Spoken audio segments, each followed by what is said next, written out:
walifika hapa rozari mikononi na nyuso zilizoashiria majonzi. Kanisa la Holy Family Basilica jijini Nairobi liligeuka kuwa eneo la maombolezi na hekalu la ukumbusho wa Papa aliyegusa mioyo ya wengi ulimwenguni.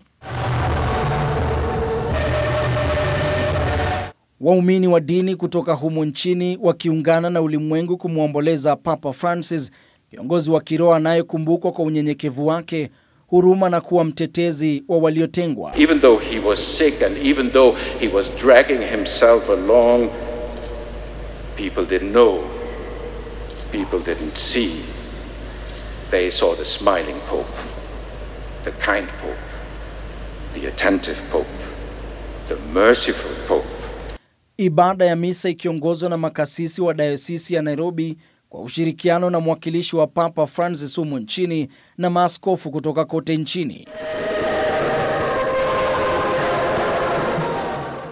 Macho ya ombolezaji wote yakielekezwa kwenye madhabahu, huku kila sala ikiwa kwa heshima kwa Papa ambaye wengi walimtaja kuwa Papa wa watu. His enduring legacy is a clarion call for each one of us to uphold the values of mercy, justice, and peace in our daily lives. If we truly want to follow in his footsteps, then we should become his voice. As he had been the voice of others, now it's our turn to be his voice. Miongoni mwa waliohudhuria ni Rais mstaafu Uhuru Kenyatta na viongozi wengine mashuhuri, makasisi na wananchi katika hafla iliyokiuka tofauti za kisiasa na matabaka, shughuli jijini zikisitishwa kwa ajili ya maombi. I had the pleasure and honor to meet him twice, and the memories of those meetings remain very dear and close to me. And I can stand as somebody who can testify to his level of humility and concern.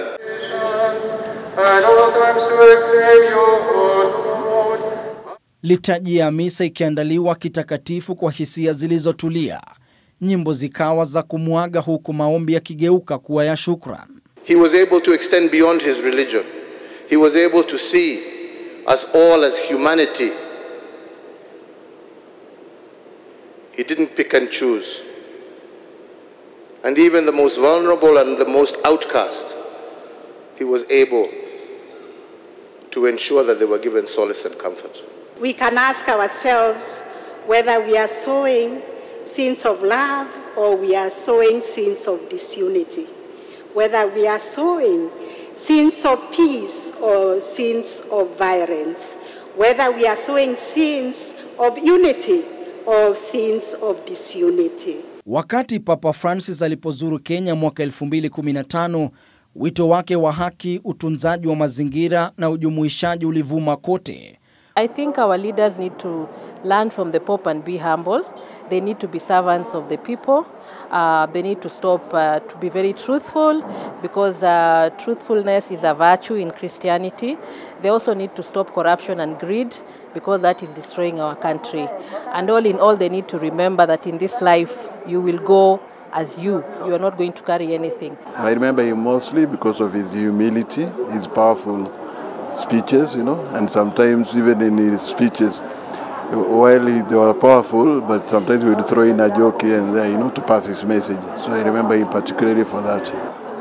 Katika ulimwengu ambao mara nyingi ujigawa kwa msingi ya siasa, kabila na tamaa, misa ya leo inatukumbusha kwamba imani bado inaweza kuunganisha, kwamba unyenyekevu bado una maana, kwamba mtu aliyekalia wadhifa wa juu zaidi katika kanisa Katoliki kama Papa Mtakatifu alichagua kujulikana kwa jina tu la Francis. Ben Chumba, Darubini.